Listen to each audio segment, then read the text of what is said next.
Ada seorang doktor lulusan S3 dari universitas ternama di Bandung menulis buku tentang pentingnya investasi hidup dan pendidikan. Bukunya laris, bestseller. Katanya ketika anak masih kecil-kecil, kalau ada kelebihan dana, mulailah membeli rumah. Rumah ini dicicil 10 tahun, 15 tahun, 20 tahun. Nanti ketika anak sudah tamat SMA, maka rumah lunas dan bisa dijual. Setelah rumah dijual, bisa dipakai untuk dua. Pertama, pendidikan anak ke jenjang perguruan tinggi S1, S2, S3. Sisanya bisa dipakai untuk modal usaha. Ramai-ramai orang mengikuti saran ini, dan yang menulis buku pun berhasil.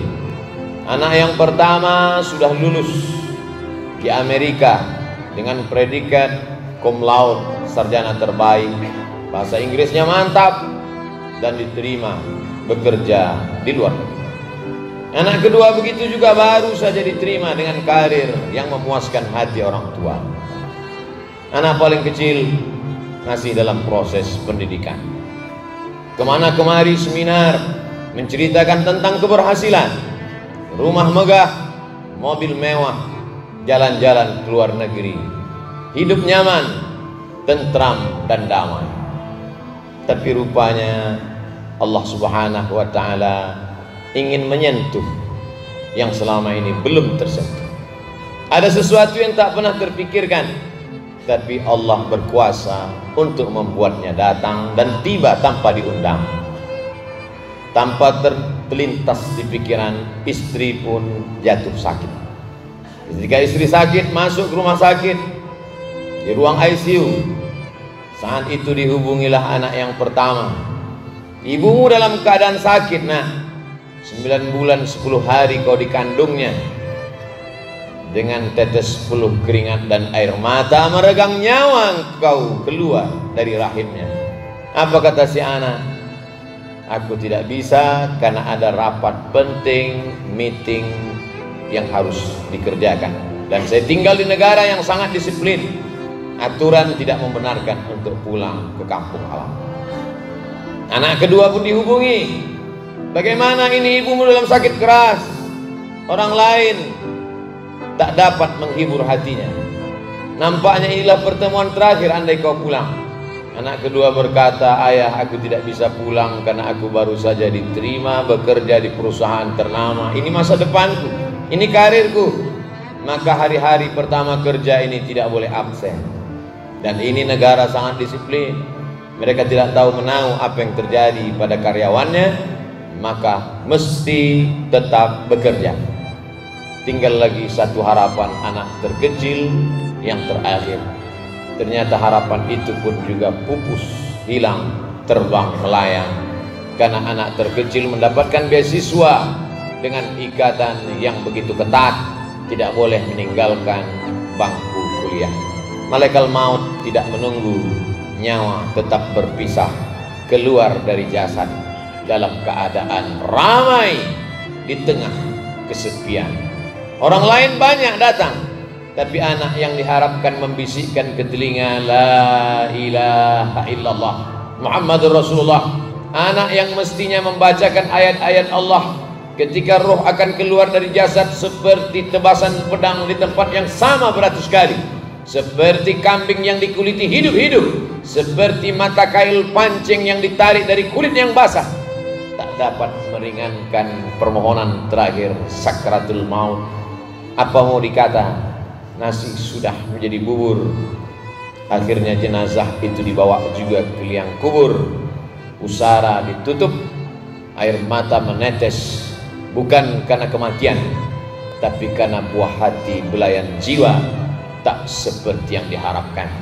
Ternyata kesuksesan belum tentu melahirkan kebahagiaan. Renungan panjang akhirnya sang penulis buku meminta kepada semua tokoh yang menulis bukunya supaya buku itu ditarik kembali, karena dia tidak ingin orang lain merasakan perasaan yang sama yang dia rasakan, bahwa ada sesuatu yang tidak bisa dibeli dengan uang. Tidak semuanya bisa dihargai dengan materi. Ada penyesalan panjang, air mata darah, tak mengembalikan kehidupan. Kita hanya dapat mengambil pelajaran. Itu yang dipesankan Abu Darda, sahabat Nabi yang mulia, atafakkur sa'at, berpikir sesaat, khairun min qiyami lailah, lebih baik daripada tahajud sepanjang malam. Salahkah anak kita sekolah ke luar negeri? Tidak salah, tapi bekalilah dalam kepalanya Al-Quran dan Sunnah.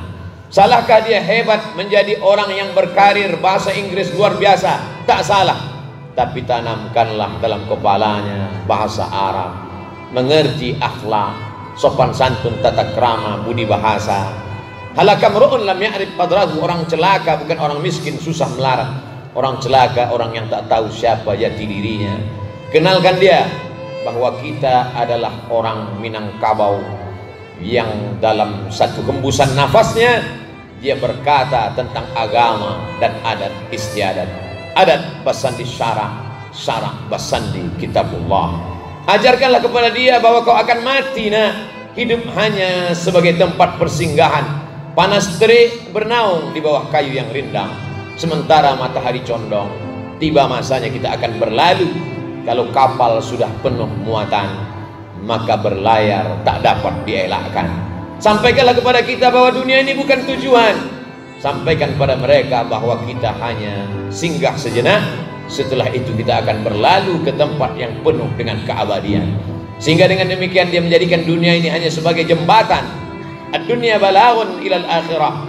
Dunia hanya penyampai kepada tujuan akhir. Bahwa dia akan mencari akhirat penting. Wabtaghi fima ataakallahu daral akhirah. Carilah akhirat. Tahajudlah sepanjang malam. Bacalah Quran. Wala tansa nasibaka minad dunya. Tapi jangan lupa kau hidup di dunia, perlu makan. Antada awarataka aghniya, kau tinggalkan ahli warismu, anakmu, cucumu, menantumu dalam keadaan mampu, ekonominya mapan. Khairun, lebih baik min antada'ahum, daripada kau tinggalkan mereka alatan, miskin, susah, melarat, yatakaffafuna 'alan nas, mereka meminta mengemis kepada orang lain. Tak ada kepercayaan dirinya, tak ada izzahnya, tak didengar kata-katanya, tak dihormati ucapannya, karena dia orang yang terhinakan. Tapi jangan karena mengejar dunia lalu dia kehilangan tempatnya di akhirat. Islam mengajarkan kita keseimbangan. Dalam doa dari Rukun Yamani menuju Hajar Aswad berulang kali dikatakan Rabbana atina fid dunya hasanah wa fil akhirati hasanah wa qina adzabannar. Bila terdengar ada informasi musabaqah tilawatil Quran, bawalah anak-anak mendengarkan musabaqah tilawatil Quran. Dia lihat yang sebaya dengan dia, kenapa bisa hafal Al-Quran, kenapa aku tidak? Mulut berkata ke telinganya belum tentu masuk, mungkin dia akan marah, mungkin dia akan merajuk. Tapi begitu dia lihat ada qari hafal Quran, umurnya sebaya dengan dia, di kelas yang sama, dia akan berpikir, mengapa aku tidak bisa? Kalau ada pengajian, bawalah dia ke masjid. Dia akan lari, dia akan melompat, dia akan berteriak. Tidak apa-apa, tapi paling tidak dia terbiasa.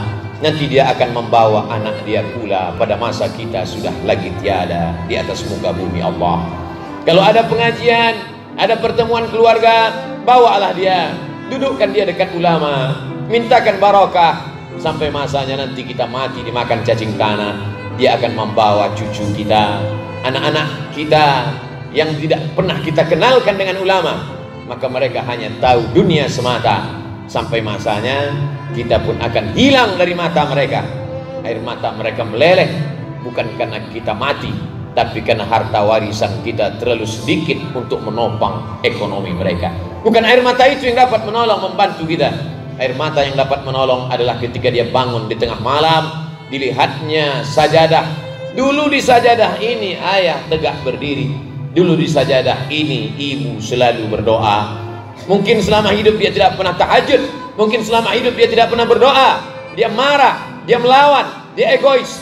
Tapi setelah kita pergi, sajadah itu menjadi perlipur lara, penghapus duka, pengusap air matanya. Dia akan bangun di tengah malam, dia bersimpuh sujud menyesal panjang. Saat itu dia berdoa, Rabbighfirli wali walidayya warhamhuma kama rabbayani shaghira. Lapang kubur kita, terang barzakh kita. Tak ada yang lain kita inginkan kecuali hanya permohonan kepada Allah Subhanahu wa taala. 86 tahun lamanya Ibrahim berkata, Rabbi habli minas shalihin. Doa itu kita warisi sampai hari ini juga berkata, Rabbi habli minas shalihin. Kita tidak minta mereka ganteng, kaya, gagah, perkasa, tapi sakau mati dalam keadaan husnul khatimah, su'ul khatimah sudah menanti mereka.